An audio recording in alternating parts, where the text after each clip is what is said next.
23শে December 7ই পৌষ থেকে শুরু হচ্ছে শান্তিনিকেতন ঐতিহ্যবাহী শতাব্দী প্রাচীন শান্তিনিকেতন পৌষ মেলা। এবছর শান্তিনিকেতন পৌষ মেলা 6 দিনের, অর্থাৎ 23, 24, 25, 26, 27, 28 এই 6 দিন শান্তিনিকেতন পৌষ মেলা বীরভূমের শান্তিনিকেতনের পূর্বপল্লীর মাঠে অনুষ্ঠিত হবে।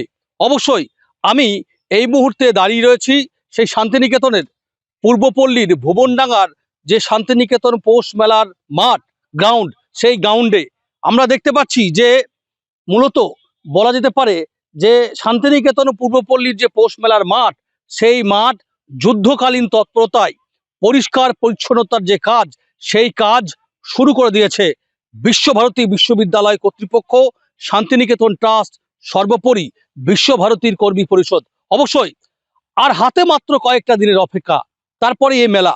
ঠিক তার আগে যুদ্ধকালীন একটা প্রস্তুতি, দফায় দফায় বিশ্বভারতী বিশ্ববিদ্যালয় কর্তৃপক্ষ, শান্তিনিকেতন ট্রাস্ট, বিশ্বভারতী কর্মী পরিষদ ভুবনডাঙ্গার পূর্বপল্লীর এই যে শান্তিনিকেতনের মাঠ, সেই মাঠ তারা কিন্তু পরিদর্শন করছেন, খুঁটিয়ে নাটিয়ে দেখে নিচ্ছেন। বিনোদন মঞ্চ, যেখানে এই 6 দিন বিশেষ করে বাংলার বিভিন্ন জেলার লোকশিল্পীরা যারা আসবেন, বাউল, সুফি, ভাদুগান, যারা বাউলের একতারা সুর, যেমন শান্তিনিকেতনের কবিগুরু রবীন্দ্রনাথ ঠাকুরের এই মেলাকে মুখরিত করবেন, ঠিক সেভাবেই এ রাজ্য তো বটেই, দেশের বিভিন্ন রাজ্য থেকে নামি দামি স্টল আসবে এবং শান্তিনিকেতন পূর্বপল্লীর পৌষ মেলার মাঠে তারা বসবে।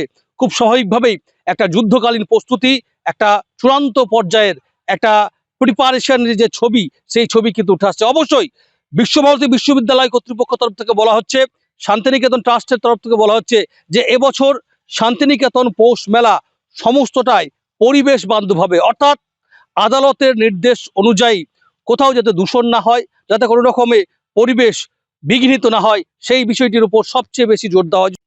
সেন্ট্রাল অফিসে বিশ্বভারতী কর্মী পরিষদ উপাচার্য উপস্থিত ছিলেন, চেয়ারম্যান ছিলেন, এবং আমরা শান্তিনিকেতন ট্রাস্ট মিলে বৈঠক করেছি। যথারীতি সমস্ত সাব কমিটিস যারা মেলাতে বিভিন্ন দিকে কাজ করবে সেই সমস্ত তৈরি হয়েছে কাল, এবং মেলা আমাদের যথারীতি 6 দিনেরই হবে, পরিবেশ আদালতের নির্দেশ। সেই অনুযায়ী আমাদের কোনো ভাঙা মেলা থাকবে না। তো এই 6 দিনের মেলা মানে 28 তারিখ রাত 12টার পর শেষ হয়ে যাচ্ছে। তারপর কিন্তু নো এন্ট্রি, কাউকে ঢুকতে দেওয়া হবে না। একটাই এক্সিট গেট খোলা থাকবে, সেখান দিয়ে মানুষ শুধু বেরোতে পারবেন। তো সেইভাবে স্ট্রিক্টলি এটা ফলো করে আমাদের করা হবে, যাতে পরিবেশ বান্ধব বজায় থাকে। আর কমিটি আজ থেকে কাজ শুরু করে দিয়েছে। এই তো আমি এখন ওদের সাথে মাঠ পরিদর্শন করলাম। মাঠে যে সমস্ত জঙ্গল বা উঁচু নিচু খাল ঢিপ রয়েছে, সেগুলো সমস্ত সব ঠিকঠাক করে ইরেকশন এবং লেইং আউট করা হবে। কাজ শুরু হয়ে গেছে, কাজ ভালোভাবেই হবে, এবার অনেক আগেই হয়েছে। আশা করি গত বছর নর্থ ইস্ট থেকে যেমন অল্প সময়ের জন্য আসতে পারেননি, এবছর সবাই আসবেন মেঘালয় থেকে। আমরা ব্যবসায়িক মহল তো অবশ্যই খুশি, কারণ ব্যবসায়ীদের একটা আর্থসামাজিক ব্যাপার একটা আছে। সেখান থেকে আমরা মাননীয় উপাচার্যকে প্রথমেই যিনি ঘোষণা করেছিলেন যে পৌষ মেলা হবে, সেদিন থেকেই তাকে সাধুবাদ জানিয়ে এসেছি, এখনও জানাবো তার জন্যে। কারণ এর আগে অনেক ঘাত প্রতিঘাতে এই ব্যবসায়ী সমাজ এই পৌষ মেলা বাঁচাও কমিটির নাম দিয়ে পৌষ মেলাটাকে বাঁচিয়ে রেখেছিল, এবং এবছর যে প্রথমেই উনি সদর্থক ভূমিকা নিয়েছেন, তার জন্য আবার তাকে আমরা অভিনন্দন জানাই যে সুষ্ঠুভাবে এই পৌষ মেলা করার জন্য যা যা সহযোগিতা, এবং যদিও উনি খুব পজিটিভ দিক, ওনার এইটা আমাদের খুব ভালো লেগেছে, যা যা সহযোগিতার দরকার ব্যবসায়ী সমাজ থেকে। কারণ ব্যবসায়িকরাই হচ্ছে পৌষ মেলা আর মূল তার কেন্দ্রবিন্দু, কারণ এরাই সমস্ত মেলাটাকে বাঁচিয়ে রেখেছে। ফলে সার্বিকভাবে এই পৌষ মেলাটাকে বাঁচিয়ে রাখার যারা হোতা এবং বিশ্বভারতী উপাচার্য মহাশয় যে আমাদেরকে একটা সদর্থক ভূমিকা এখনো পর্যন্ত করে গেছেন, তার জন্য অভিনন্দন জানাই, এবং সুষ্ঠুভাবে যাতে এই মেলা হয় তার জন্য আগাম অভিনন্দন জানিয়ে তাকে আমরা সমস্ত সহযোগিতার হাত বাড়িয়ে দেবো, এই নিয়ে আমরা অঙ্গীকারবদ্ধ। প্রতি বছরের মতো এবারও আমরা খুব আশাবাদী। আমাদের যেমন অর্থনৈতিক দিক থেকেও একটা উপকার হয়, আর আমরা আমাদের এই হস্তশিল্পটাকে প্রচুর পর্যটকের কাছে ডিসপ্লে করতে পারি। সেক্ষেত্রে আমরা খুবই খুশি।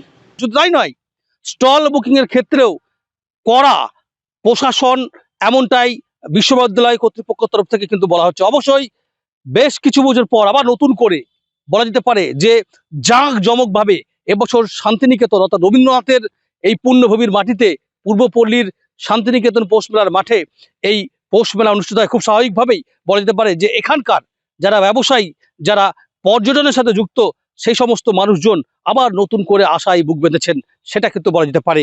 অবশেষে এক কথায় বলা যেতে পারে পূর্বপল্লীর এই যে ভুবনডাঙ্গার মাঠ, সেই মাঠে এখন যুদ্ধকালীন ব্যস্ততা। শান্তিনিকেতন থেকে ক্যামেরায় অনির্বাণ পাজার সাথে মনা বীরবংশী, কলকাতা টিভি।